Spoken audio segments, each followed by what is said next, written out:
এমন কিছু অপরাধ আছে, এমন কিছু পাপ আছে, এমন কিছু জঘন্য বিষয় আছে, সেগুলোতে লিপ্ত হলে আমাদের কষ্টে করা আমলগুলো নষ্ট হয়ে যেতে পারে। আপনি আমলের সওয়াবের কথা জানলেন, আমলও করলেন, কিন্তু পাশাপাশি আবার আমল নষ্ট হওয়ার মতো কাজও করে বসে থাকলেন। তাহলে একদিক থেকে আমল করলেন, আর দিক থেকে আমল বরবাদ হয়ে গেল, গড়ের সমান হয়ে গেল, বরং কোনো কোনো ক্ষেত্রে লস মাইনাসে চলে গেলেন। হতে পারে কি পারে না?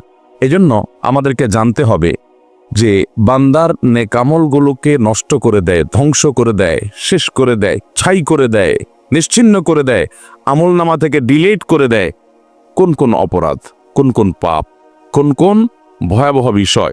শুরুতেই আমরা নিয়ত করে নেই যে পয়েন্টসগুলোর কথা আমরা জানব, যে বিষয়গুলোর কথা আমরা জানব, যেগুলো বান্দার আমলকে বরবাদ করে দেয়, আমলকে নষ্ট করে দেয়, সেগুলো যেন আমার জীবনে কোনো অবস্থায় না থাকে। যদি থাকে, এ আলোচনা শোনার সাথে সাথে আমরা তওবা করে নিব যে সেগুলো আর কখনো আমার জীবনে যেন না আসে, আর ভবিষ্যতেও যেন এরকম কোনো বিষয় আমাদেরকে স্পর্শ করতে না পারে যে বিষয় আমাদের আমলকে বরবাদ করে দিবে।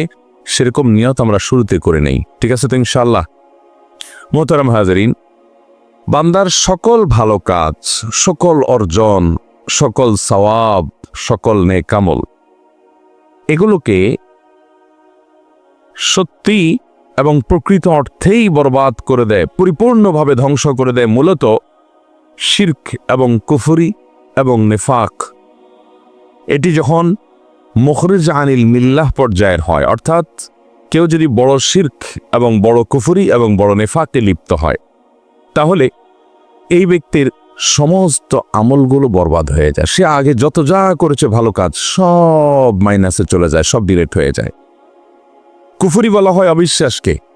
একজন মানুষ মুসলমান, 3 নামাজ রোজা ইবাদত বন্দেগী যতটুকু পেরেছেন করেছেন, হঠাৎ করে আল্লাহর কোনো গুরুত্বপূর্ণ নির্দেশ, আল্লাহর কোনো গুরুত্বপূর্ণ নিষেধ, যেটা অকাট্যভাবে প্রমাণিত হয়েছে, এরকম কোনো কিছুকে তিনি অস্বীকার করে বসে আছে। তিনি এটা স্বীকার করেন না, বললেন না আল্লাহর এটা আমি মানি না, নাউজুবিল্লাহ, না এটা আমার বুঝে আসে না, এটা আবার কিভাবে হতে পারে?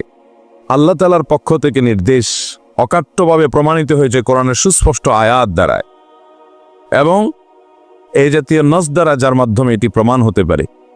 এটা জানার পরও তিনি নিজের যুক্তি, নিজের বুদ্ধি, শয়তানের বিভিন্ন ফাঁদ এবং ফিতনার মধ্যে পা দিয়ে তিনি আল্লাহর ওই কথাটার প্রতি কুফরি করলেন, অস্বীকার করলেন, বিদ্রোহ করলেন, ওটাকে মানলেন না, ওটা নিয়ে হাসাহাসি করলেন, তুচ্ছ-তাচ্ছিল্য করলেন, যেটাকে কুফরি বলা হয়, যে কুফরিটা কুফরে আকবর, যার কারণে মানুষ ইসলাম থেকে খারিজ হয়ে যায়।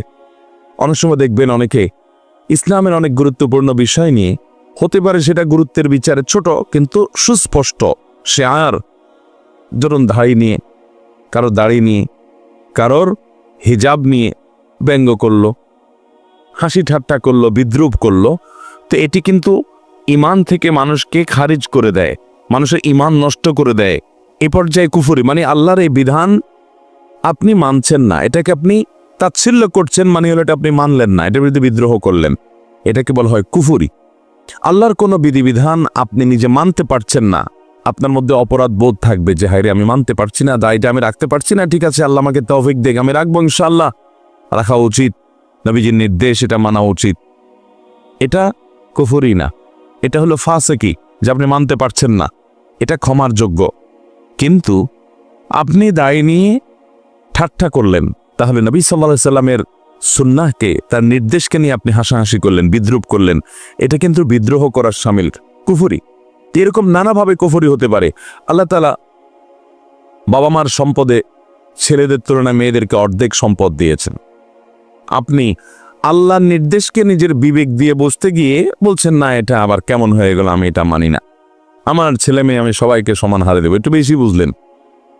আল্লাহ তাআলা যাকে যতটুকু দেওয়া দরকার তাকে ততটুকু দিয়েছেন।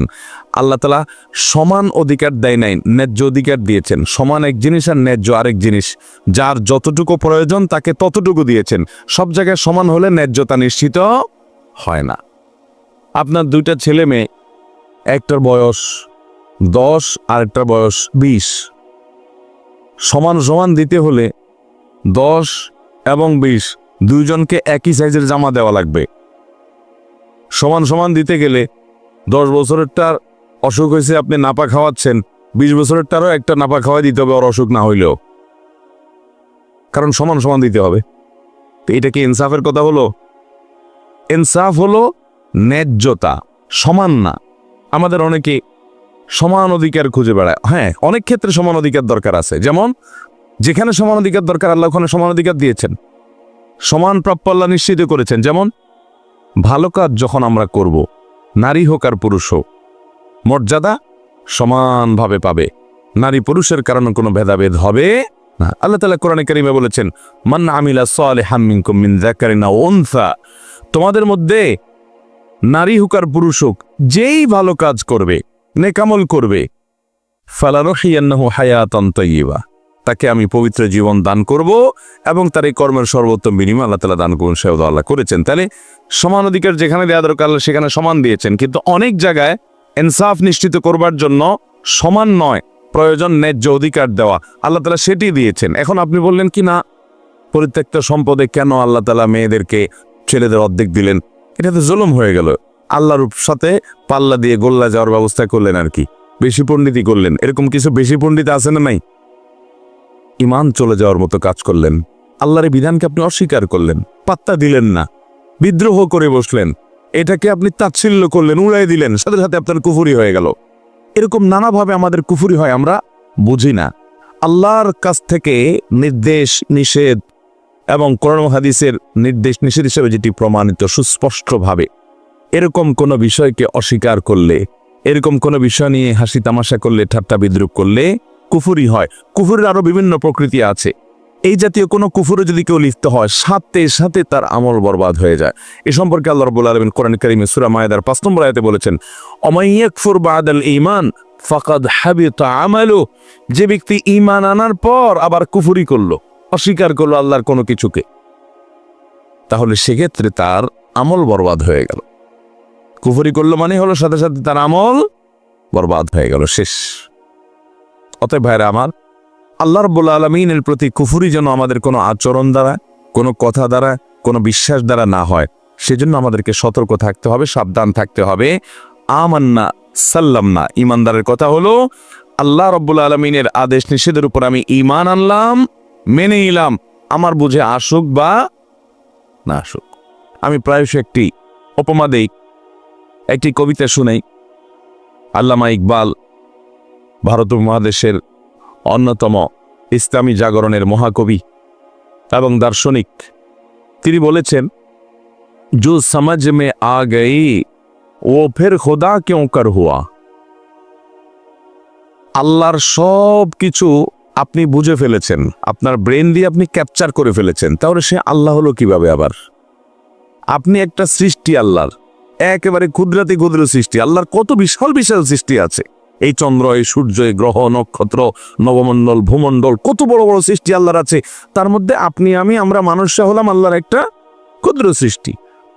তো ক্ষুদ্র সৃষ্টি হয়ে মহান স্রষ্টা কোন কাজ কেন নির্দেশ করেছেন, কোনটা কেন নিষেধ করেছেন, অমুকরে এত কেন দিয়েছেন, তমুকরে এত কেন দেন নাই, এই সব কেন যদি আপনি বুঝে ফেলতে চান আর বুঝে ফেলতে পারেন, তাহলে সেক্ষেত্রে আল্লাহর সাথে আপনার পার্থক্য থাকলো কি? আল্লাহকে আপনি বুদ্ধির মধ্যে ক্যাপচার করে ফেলছেন।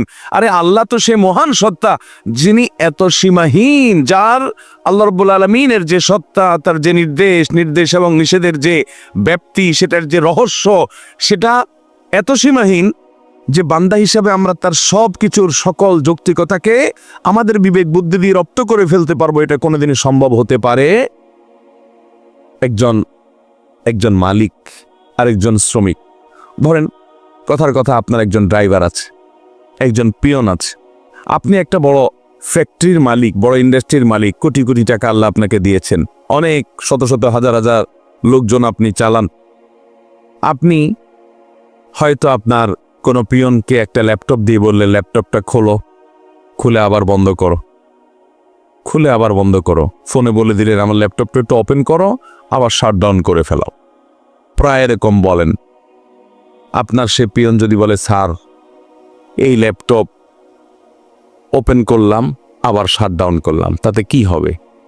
এটা একটু কোনো কাজ হলো? এই বেহুদা কাজটা কেন করেন স্যার? এটা যদি সে বলে, তাহলে তার এই বলাটা ন্যায্য হবে না। কারণ হলো স্যারের অনেক সুবিধা অসুবিধার ব্যাপার আছে, অনেক টেকনিক্যাল বিষয় আছে, হয়তো এটাকে রিফ্রেশ করার জন্য বা ওটা অন্য কোনো টেকনিক্যাল কারণে এটা রিস্টার্ট দেওয়ার দরকার। তো কোন কারণে কি করা দরকার এই ভদ্রলোক ড্রাইভার বা পিয়ন ওনার বুঝার কথা না, যেটা মালিকের বুঝার কথা। মালিকের সব কিছু যদি এই পিয়ন এবং ড্রাইভার ভদ্রলোক বুঝে ফেলে তাহলে এই তো মালিক হয়ে গেল, ঠিক না? ঠিক মালিকের সব কিছুর যৌক্তিকতা, সব কিছুর রহস্য এই ভদ্রলোক কি উদ্ঘাটন করতে পারবে? পারবে না। তাহলে মানুষে মানুষে কতটুকু আর পার্থক্য, সেখানে যদি এই অবস্থা হয় তাহলে স্রষ্টার সাথে সৃষ্টির পার্থক্য কতটুকু? মোহতারাম হাজিরিন, এজন্য আল্লাহ তাআলার কোনো আদেশ, কোনো নিষেধ, কোনো কিছু আমাদের যুক্তিতে বুদ্ধিতে কুলাক বা না কুলাক, আমরা ঈমান এনেছি, মেনে নিয়েছি। আল্লাহ তাআলার আদেশ নিষেধের মধ্যে যৌক্তিকতা, উপযোগিতা এটা অবশ্যই আছে। তিনি হাকিম, রহস্য ছাড়া, হিকমা ছাড়া, প্রজ্ঞা ছাড়া তার কোনো আদেশ নিষেধ অনর্থক কোনো কিছু তিনি করেন না। তিনি ফালতু কোনো কথা বলেন না। সেটা হয়তো আমার বুঝে আসছে না, পরের জেনারেশনে বুঝে আসবে। আজ থেকে শত শত বছর আগে, হাজার বছর আগে কোরআনের অনেক আদেশ নিষেধের যথার্থতা তখনকার মানুষরা বোঝে নাই, আমরা বুঝতেছি এখন। আছে না না এরকম বহু বিষয়? দিনে 5 বার ওযু।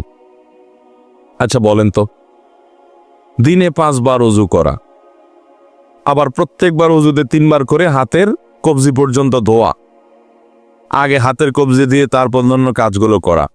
তখনকার সাহাবীদের আমলে, মক্কা মদিনাতে যে সাহাবীরা ছিলেন তাদের আমলে মানুষ ছিল অল্প কিছু, সামান্য হাতে গোনা কিছু মানুষ ছিল একটা শহরের মধ্যে। এত মানুষের গ্যাদারিং ছিল না, এত রোগ জীবাণু এগুলোর এত বেশি আপনার আজকের মতো যেরকম ব্যাপ্তি থাকে ছড়িয়ে পড়ে এসব ছিল না। সাহাবায়ে কেরাম রিদওয়ানুল্লাহি তাআলা আলাইহিম আজমাইন, সেই মহামনীষীরা ওই সময় এটার যৌক্তিকতা যদি খুঁজতে যেতেন তাহলে তাদের কাছে যৌক্তিকতা প্রকাশিত প্রমাণিত নাও হতে পারত যে আল্লাহ আবার এটা কেন বললেন। কিন্তু আল্লাহ রাব্বুল আলামিন তাদেরকে এই যে আদেশ, এই যে নিষেধ করেছেন, ওযু করতে নির্দেশ করেছেন, তাদের বুঝে আসছে বা না আসছে, তারা সেটাকে মেনে নিয়েছেন।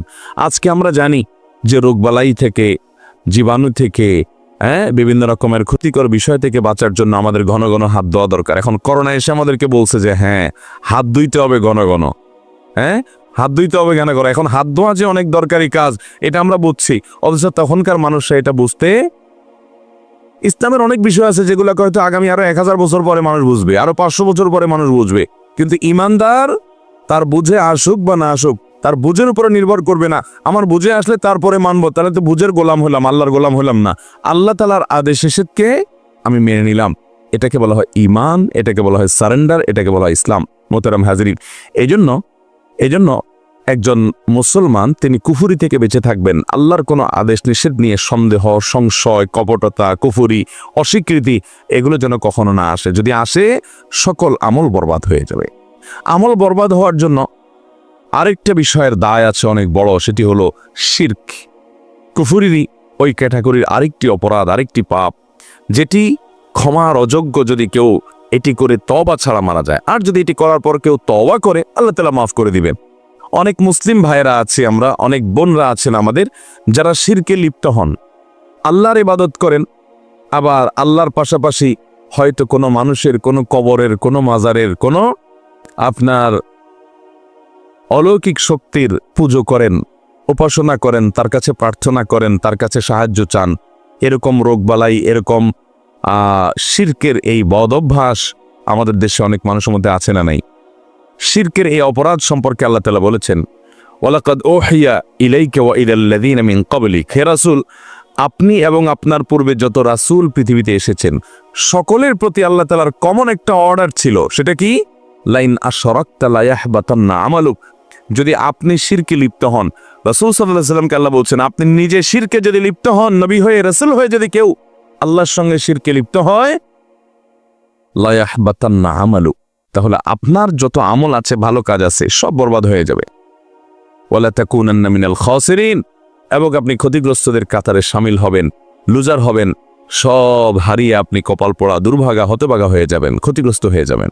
মোহতারাম হাজরিন, এই আয়াত বলছে যদি কেউ শিরকে লিপ্ত হয় তাহলে তার সমস্ত নেকামল নষ্ট হয়ে যায়। এই জন্য শিরকের ব্যাপারে আমাদের সাবধান থাকতে হবে। আমাদের দোয়া সন্তান না হলে, ব্যবসা বাণিজ্য ভালো না হলে, বিপদ আপদ দূর না হলে, রোগবারাই ভালো না হলে, তারপর আমাদের দাম্পত্য জীবনে সুখ শান্তি না হলে, যেই কোনো সুবিধা অসুবিধা চাওয়া পাওয়া এগুলোর জন্য আমরা হাত তুলব, প্রার্থনা করব একমাত্র কার কাছে? আল্লাহ রাব্বুল আলামিনের কাছে। আল্লাহর পাশাপাশি যদি আপনি অন্য কাউকে শরীক বানান, আরো কারোর কাছে আপনি দোয়া করেন, প্রার্থনা করেন, তাহলে এটা হবে শিরক। ঠিক একইভাবে আমাদের সেজদা, আমাদের রুকু, আমাদের নামাজ, এটা কার উদ্দেশ্যে হবে? আল্লাহর উদ্দেশ্যে।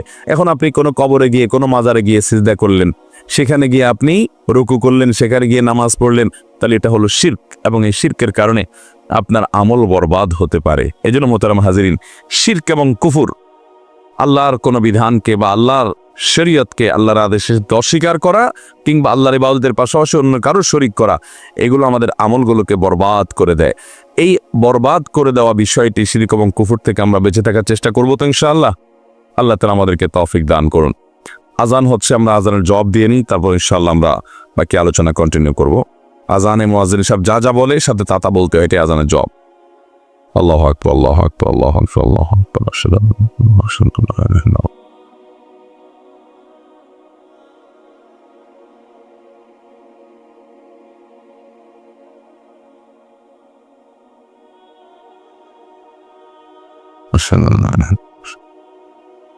আমরা আজানের জবাব দিলাম, আজান শেষ হলো, আমরা এরপরে আলোচনা কন্টিনিউ করে যাচ্ছি, যেহেতু আমাদেরকে সুনির্দিষ্ট সময়ের মধ্যে শেষ করা লাগবে। আমরা যেটা বলছিলাম যে আমল বরবাদ করে দেয় যে বিষয়গুলো, এর ভিতরে প্রথম বিষয় হলো কুফর এবং শিরক। কুফর এবং শিরক, আল্লাহর প্রতি অবিশ্বাস কিংবা আল্লাহর সঙ্গে কোনো শরীক সাব্যস্ত করা, এগুলো থেকে বেঁচে থাকতে হবে। অতএব এগুলো থেকে বাঁচার জন্য আল্লাহর প্রতি কুফর যেন না হয় সে বিষয়ে আমাদের সাবধান থাকতে হবে। তাওহীদ সম্পর্কে ইলম এবং জ্ঞান অর্জন করতে হবে। শিরক সম্পর্কে আমাদেরকে সতর্ক থাকতে হবে যাতে শিরকের অপরাধ না আসে। শিরকের মধ্যে আবার ছোট শিরক, বড় শিরক, যত রকমের শিরক আছে, সব ধরনের শিরক থেকে বেঁচে থাকার জন্য বিশেষভাবে চেষ্টা করতে হবে। আল্লাহ তাআলা আমাদের সবাইকে সে তৌফিক দান করুন। এদিকে কথা শোনা যাচ্ছে, এত কথা বলেন না, একটু আওয়াজ করেন না।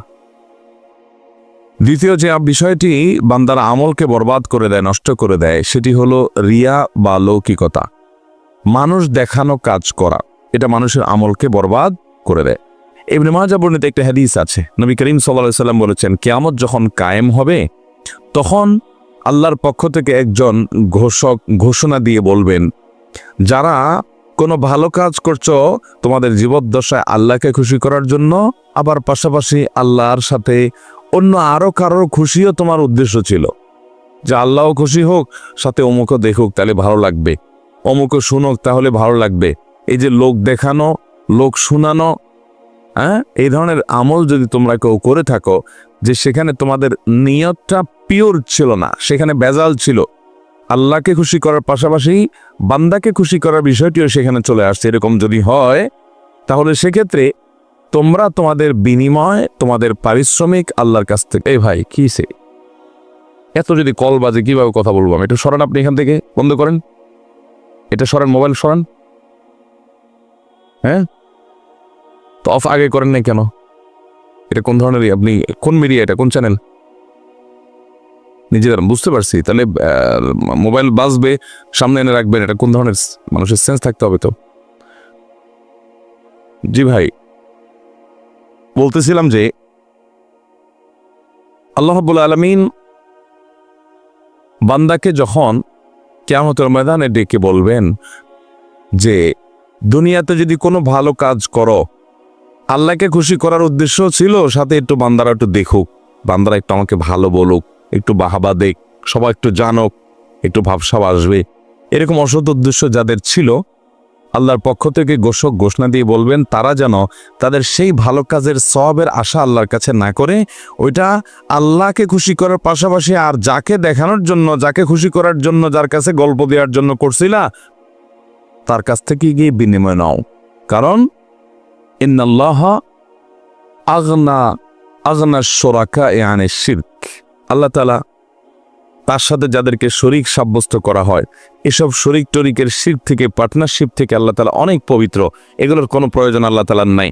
পিওর কোনো আমল আল্লাহর জন্য করলে যে সেখানে আল্লাহর কাছেই আমি শুধুমাত্র সব আশা করি, মানুষের কাছে আমার কিছু পাওয়ার আশা নাই, তাহলে সেই আমলটার বিনিময় আল্লাহর কাছে পাওয়া যাবে।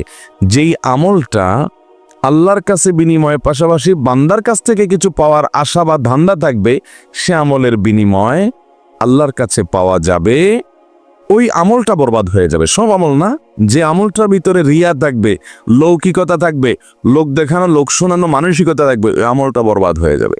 আজকাল আমাদের সোশ্যাল মিডিয়ার কারণে, ফেসবুক, ইউটিউব ইত্যাদির কারণে আল্লাহকে খুশি করার জন্য শুধুমাত্র আমল, এরকম আমল খুঁজে পাওয়া বড় কঠিন, বড় কঠিন। নামাজটা পড়লেও পারলে সেলফি যদি তুলে ফেসবুকে দিতে পারি, কিছু লাইক কমেন্ট কামাই হবে, কিছু বাহবা হবে, কিছু লোক নারায় তাকবীর দিবে।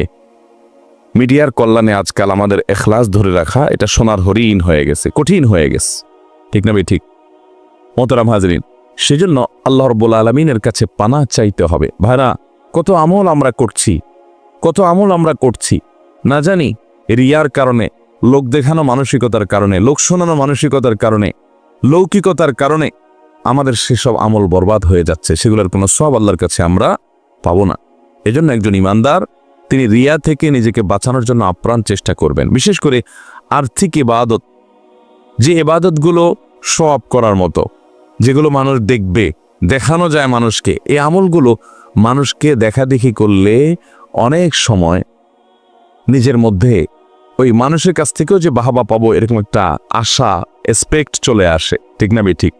ওমরা যাব, হজে যাব, তো কিছু ছবি তুলে ফেসবুকে দিব, কিছু বন্ধু-বান্ধব জানবে, তারা দোয়া চাইবে আমার কাছে, তারপর আমার কাছে তারা আমাকে বাহবা দিবে, এরকম আশা অনেক সময় থাকে। ভাইরা আমার, ইমানদার তার গুনাহ বা পাপগুলোকে যেরকম লুকানোর চেষ্টা করে, কেউ যেন না দেখে, কেউ যেন টেন না পায়, যেন চুপো চুপো মোবাইলে খারাপ জিনিস, হারাম জিনিস দেখে শুনে গুনাহকে লুকায় লুকায় করে, যাতে মানুষের কাছে সে ভালো থাকতে পারে, মানুষ যেন তাকে খারাপ মনে না করে।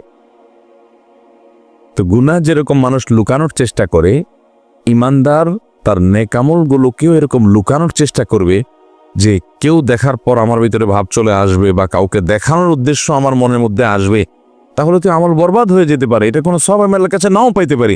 এই জন্য ওই আমলটাকে সেভ করার জন্য, এটাকে নিরাপদ করার জন্য সে লুকাবার চেষ্টা করবে, গল্প দিয়ে বেড়াবে না, গল্প দিয়ে বেড়াবে না। তার অনেক কাজ থাকবে কিন্তু মানুষ জানবে না। আর অনেক মানুষ আছে দেখবেন যে যদি সারা বছরে একদিনে তাহাজ্জুদ পড়ার তৌফিক নসিব হয়, ভোর রাতে উঠে, মাশাআল্লাহ, তার সারা দিনের গল্পের মধ্যে, কথাবার্তার মধ্যে, আলাপচারিতার মধ্যে, কনভারসেশনের মধ্যে কোনো না কোনোভাবে ওই বিষয়টা চলে আসেই আসে, ঠিক না? ঠিক। আল্লাহ হজে 2 বার নিয়েছে, এই কথাটা বন্ধু মহলে ডাইরেক্ট কিভাবে বলি, ঘুরায় ফিরায় ছেলে মেয়েকে, নাতি নাতনিকে ডেকে দিয়ে, আমার দ্বিতীয় হজ থেকে আনা যায় নামাজটা নিয়ে আসো তো, দ্বিতীয় হজ থেকে আনা যায় নামাজ। এর মানে হলো, আশেপাশে যারা আছেন শুনতেছেন, আপনারা শুনে রাখেন যে আমি কিন্তু হজ 2 বার করছি, অতএব দ্বিতীয় হজ থেকে আনা যায় নামাজ আনতে বলছে। তো এরকম নানানভাবে মানুষ কৌশলে নিজের বাকাওয়াতি জাহির করার চেষ্টা করে, কি করে না? একজন সৎ ইমানদার বান্দা তার কোনো আমলকে প্রকাশ করার চেষ্টা করবেন না, মানুষের কাছে বাহবা পাওয়ার সন্তত করার চেষ্টা করবেন। হ্যাঁ, প্রকাশ করাটা প্রশংসনীয় হবে কখন?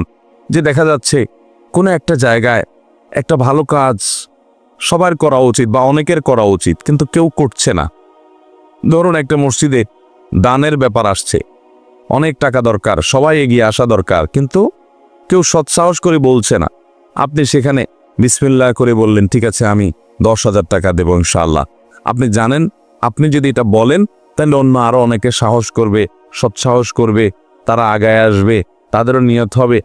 তো সে উদ্দেশ্যে অন্যকে আপনি উৎসাহিত করার উদ্দেশ্যে আপনি এটা করেছেন, তাহলে এটা প্রশংসনীয় হতে পারে। আল্লাহ কোরআনে এই দানকেও প্রশংসা করেছেন। কিন্তু অন্যকে উৎসাহিত করা এটা তো অনেক পরে। আমি প্রকাশ করার পর আমার শরীরে একটা ভাবসাব আসবে, মানুষ আমাকে জানবে, ওরে বাবারে এই লোক দিছে 10,000 টাকা, হ্যাঁ, আমাকে মসজিদের অন্যতম ডোনার মনে করে রেসপেক্ট করবে, এরকম একটা ভাবসাব যদি আমার মধ্যে থাকে, সে উদ্দেশ্য যদি থাকে, তাহলে সেক্ষেত্রে আমার মতো রোগীর জন্য আরেকজনকে উৎসাহিত করে দান করানোর চাইতে নিজের আমলটাকে সেফ এবং হেফাজত করার চেষ্টা করতে হবে বেশি। আমরা আমল করে ভালো কাজ করে গল্প দেওয়ার মানসিকতাটা পরিহার করতে হবে। এটা আমাদের মধ্যে প্রচণ্ড রকম আজকাল ঝেঁকে বসেছে, ব্যাধি আকার ধারণ করেছে। এটাকে বলা হয় শিরকে আসগার আল খাফি। নবী করিম সাল্লাল্লাহু আলাইহি সাল্লাম বলেছেন, শুনো, সকল নবী রাসূলগণ দাজ্জালের ব্যাপারে মানুষকে সাবধান করেছেন তার উম্মতদেরকে, যে খবরদার কিয়ামতের আগে দাজ্জালের ফিতনা আসবে, যে দাজ্জাল পৃথিবীতে অনেক অলৌকিক ক্ষমতা তার থাকবে। এই ক্ষমতাগুলো দেখে মানুষ ইসলাম থেকে দূরে সরে যাবে। আজকাল দেখবেন যে তথ্য প্রযুক্তি টেকনোলজির উন্নতির সময় অনেক স্কুল কলেজ পড়ুয়া ভাই বোনেরা অনেক সায়েন্স বা আপনার বিজ্ঞান সম্পর্কে জানাশোনার পর, বিজ্ঞানের উন্নতি অগ্রগতি দেখার পর অনেকে রীতিমতো আখেরাত সম্পর্কে, আল্লাহ সম্পর্কেই সন্দেহের মধ্যে পড়ে যায়, মনে করে যে এই সব বুঝি। তো দাজ্জাল যখন আসবে তার কাছে আরো অলৌকিকত্ব থাকবে, মানুষ ধোঁয়াশার মধ্যে পড়ে যাবে। এই জন্য সকল নবী রাসূলগণ সাবধান করেছেন, দাজ্জালের ফিতনা আসবে, ইমান হারা হয়েও না তোমরা এসব ভেলকিবাজিতে। এসব অলৌকিকতা দেখে লাইফটা একেবারে ইজি হয়ে যাবে। রিমোট তো হচ্ছে, রিমোটের চাইতে আরো সামনে অনেক আপ টু ডেট আরো অনেক কিছু হবে এবং একক ক্ষমতা সব চলে আসবে। মানুষের মৃত্যু, জীবন, সব অনেক অদ্ভুত অদ্ভুত ঘটনা দেখবে। খবরদার, এই জন্য আল্লাহ বা আখিরাতের প্রতি যেন ঈমান হারা না হয়, অনেক আগে থেকে সাবধান করে গেছেন, হাজার হাজার বছর আগে থেকে সকল নবী রাসূলগণ দাজ্জালের ব্যাপারে।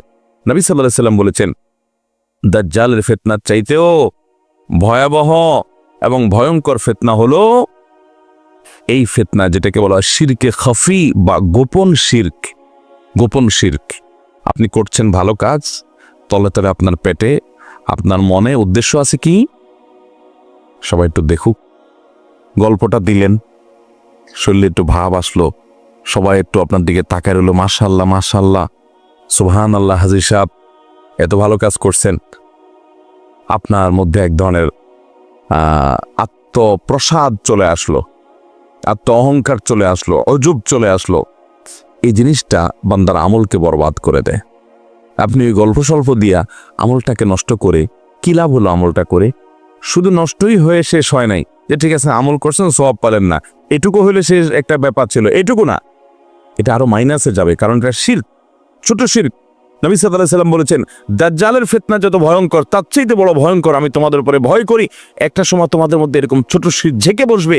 এই যে ফেসবুক, এই যে হোয়াটসঅ্যাপ, এই যে ইউটিউব, এই যে টিকটক, লাইকি ইত্যাদি সোশ্যাল মিডিয়া, এগুলোর কল্যাণে মানুষ যে কোনো ভালো কাজকে প্রচার করার যে সুযোগ তৈরি হয়েছে আজ, নবী সাল্লাল্লাহু আলাইহি সাল্লামের যুগে তো এগুলো ছিল না, কিন্তু তিনি তখন সাবধান করে গেছেন। একটা সময় আসবে যখন তোমরা আমল করবে কিন্তু উদ্দেশ্যের মধ্যে অসত্যতা এত বেশি আসবে যে দাজ্জালের ফিতনার চেয়ে ভয়ঙ্কর হবে। সেটা আজকে আমাদের জনে জনে ঘরে ঘরে হয়ে গেছে।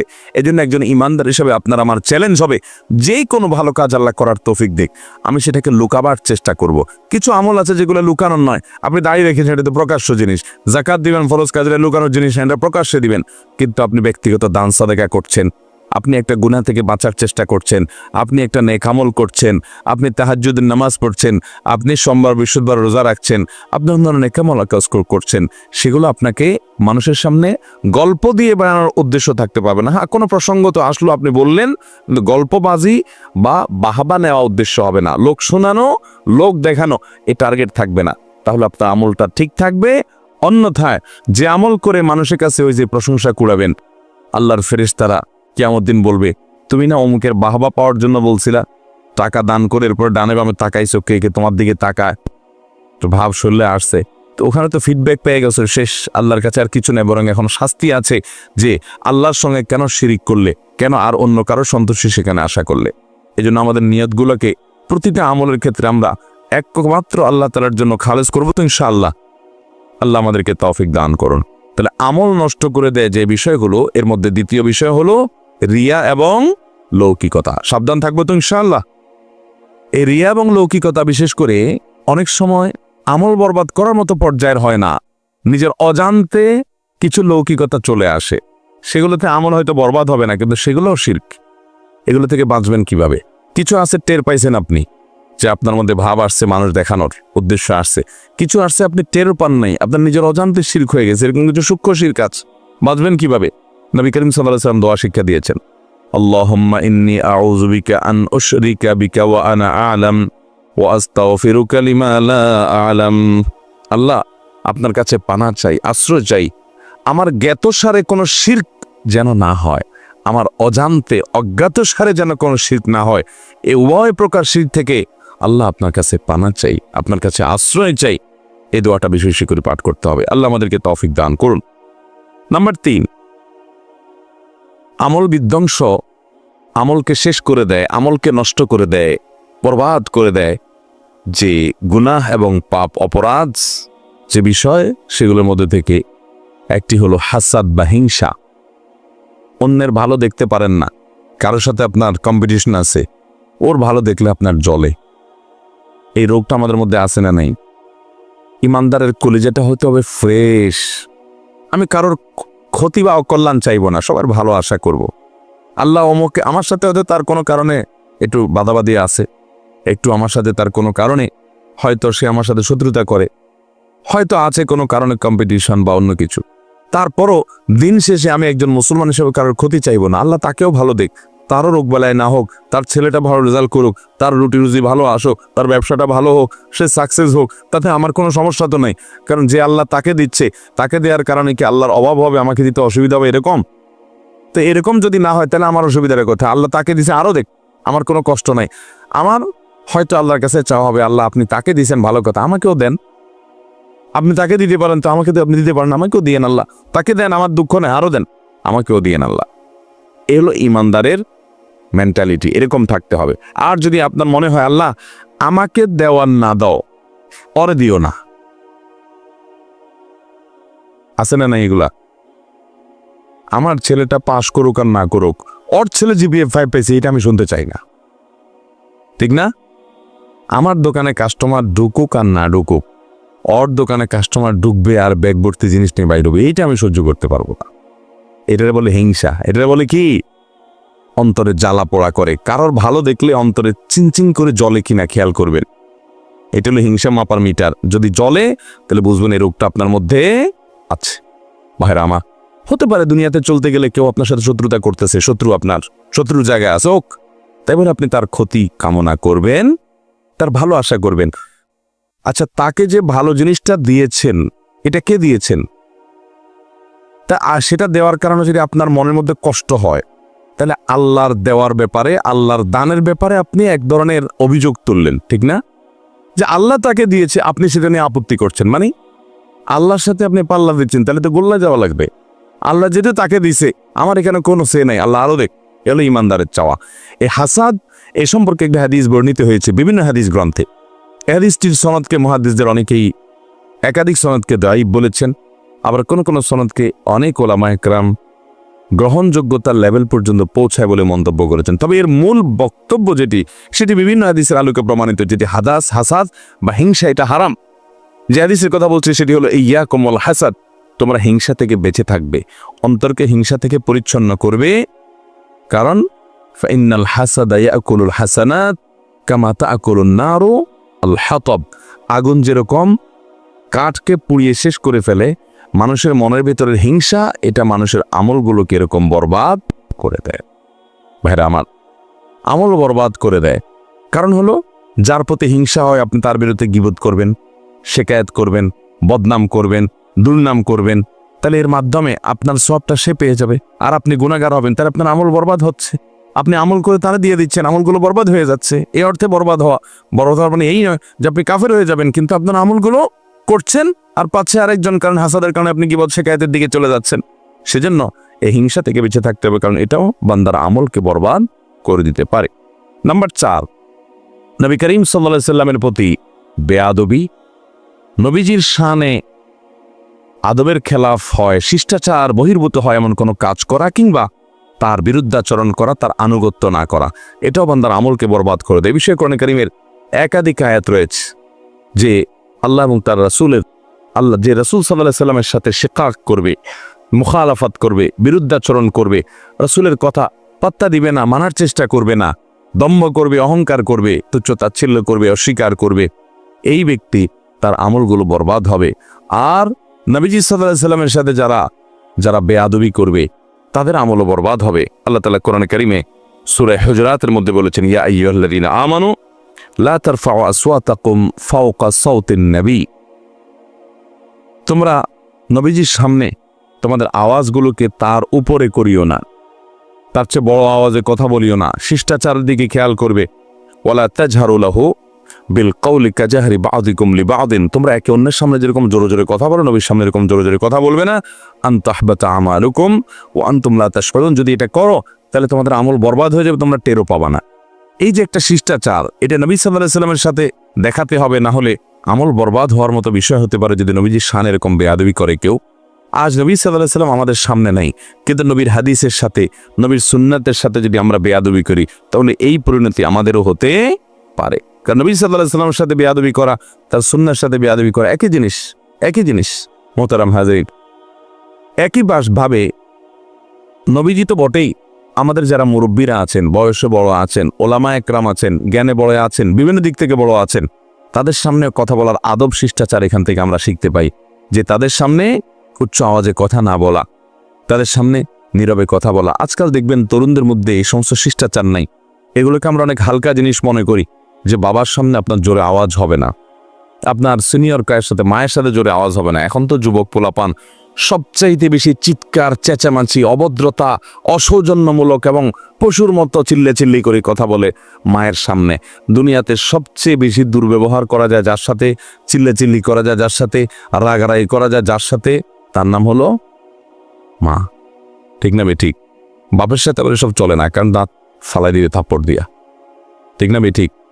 মা বেচারি অনেক দয়া এবং মায়া তার সন্তানের প্রতি। এই চান্সে অনেক যুবকরা বেয়াদবি করেন। মনে রাখবেন, এটি ভয়ঙ্কর একটি ব্যাপার। এজন্য শিষ্টাচার আমাদেরকে শিখতে হবে। শিষ্টাচার বহির্ভূত মানুষ কখনো ভালো মুসলমান হতে পারে? তাহলে নবীজি সাল্লাল্লাহু আলাইহি ওয়াসাল্লামের যখন বেয়াদবি করা হয় অথবা তার বিরুদ্ধাচরণ করা হয়, তখনও বান্দার আমল বরবাদ হতে পারে। আর 5 নম্বর হলো সালাতুল আসর বা আসরের নামাজ যদি কেউ এটার ব্যাপারে অবহেলা করে। অনেকে দেখবেন আসর নামাজ পড়ে না, অবহেলা করে, পড়ে না, টাইম মতো পড়ে না, 2 দিন পড়ে তো 4 দিন পড়ে না।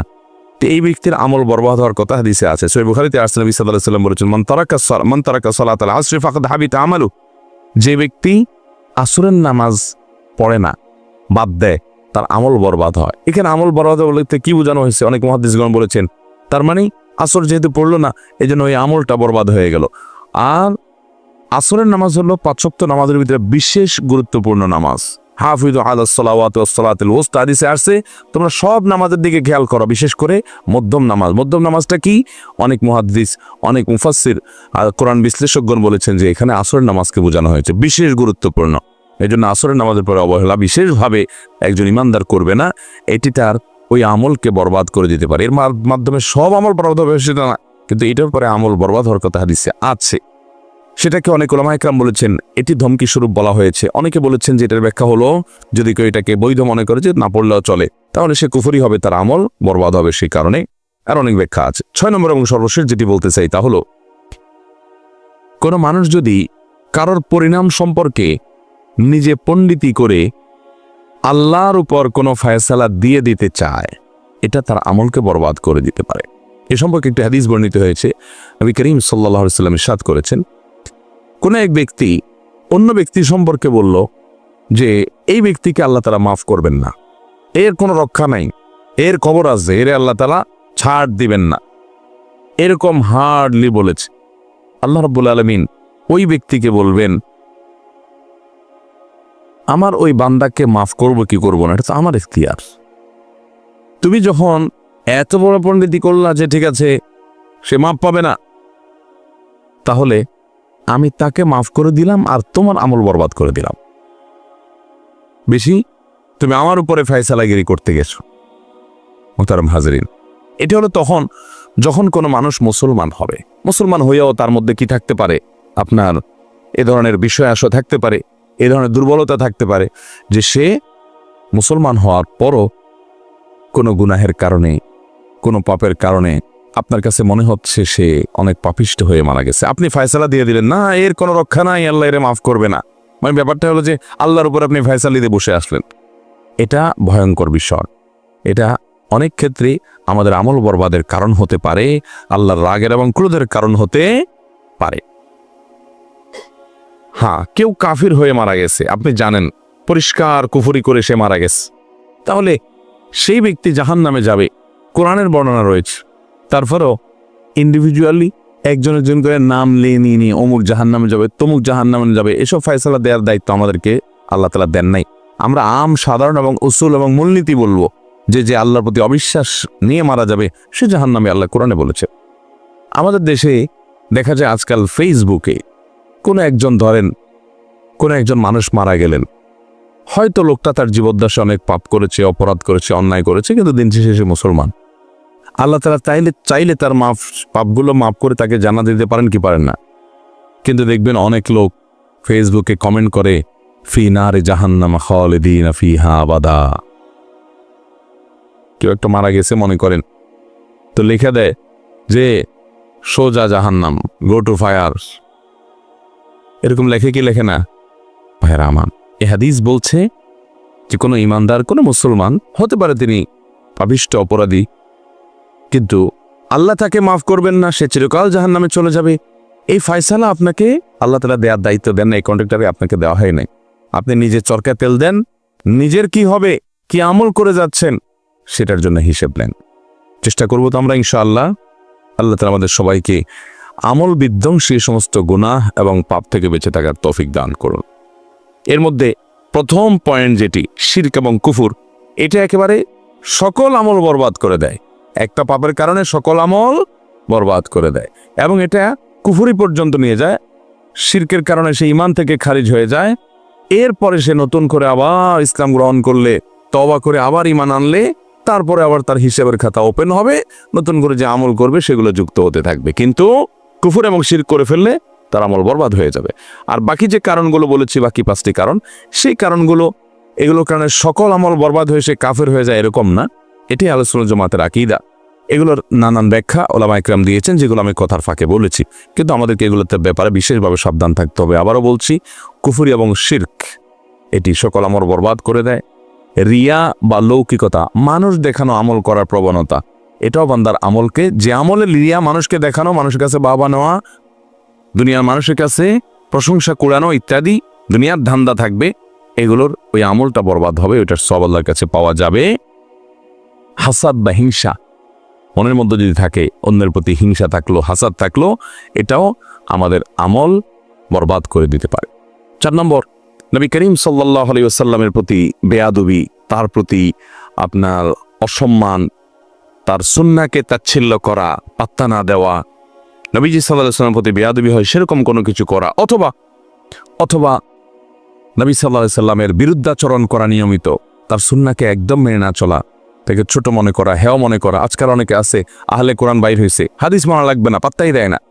তো এগুলো মানুষের আমলকে বরবাদ করে দিতে পারে। আর একইভাবে একজন মানুষ তার আমলকে বরবাদ করে দিতে পারে সালাতুল আসর তরক করা, আসরের নামাজ তরক করা। আসর নামাজের বিশেষ যত্নবান থাকতে হবে, এটা আমল বরবাদ করে দেওয়ার মতো একটা বিষয়। সেটা ওই শুধু নামাজের আমলটাও হতে পারে, অন্য ব্যাখ্যাও হতে পারে। আর সর্বশেষ এবং 6 নম্বর পয়েন্ট যেটি, সেটি হলো কারোর ব্যাপারে ফয়সালা দিয়ে পণ্ডিতি করে সে জাহান্নামে যাবে, আল্লাহ তাকে মাফ করতে পারে না, অসম্ভব আল্লাহ তাকে মাফ করতে পারে না, এরকম শক্ত দিয়ে কারোর ব্যাপারে মন্তব্য করা যাবে না। দেখেন, আমরা আজকাল অন্যের ব্যাপারে মন্তব্য করতে খুব মজা পাই, খুব স্বাদ পাই, খুব তৃপ্তি পাই। কেউ মারা গেল, কাকে জাহান্নামে পাঠাইতে পারলাম, কাউকে গোমরাহ কাফের ফতোয়া দিতে পারলাম, সে পথভ্রষ্ট বলে দিতে পারলাম, এগুলো বললে আমাদের কাছে একটু ভালো লাগে, তাই না? নিজের বেলায় আমরা তেমন কোনো শক্ত অবস্থানে যাই না, নিজেকে ফেরেশতা জাহির করি। আর যত ফতোয়াবাজি, যত শক্ত কথা, যত জাহান্নামে পাঠানো, এগুলো সব মানুষের ব্যাপারে করি। অথচ আল্লাহ আমাদেরকে বলেছেন, কু আনফুসাকুম ওয়া আহলিকুম, নিজেকে এবং নিজের পরিবারকে জাহান্নামের আগুন থেকে বাঁচাও। আমাদের সেই খবর নাই। আমরা আছি গোটা দুনিয়ার মানুষের কন্ট্রাক্টরে নিয়ে, ওর পিছে লাগা, ওর ছিদ্র অন্বেষণ করা, ওর দোষ ধরা, ওরে গোমরা ফতোয়া দেওয়া, ওরে কাফের ফতোয়া দিয়া, মানুষের পিছনে শুধু লাগালাগি। নিজের সংশোধন বা আত্মশুদ্ধির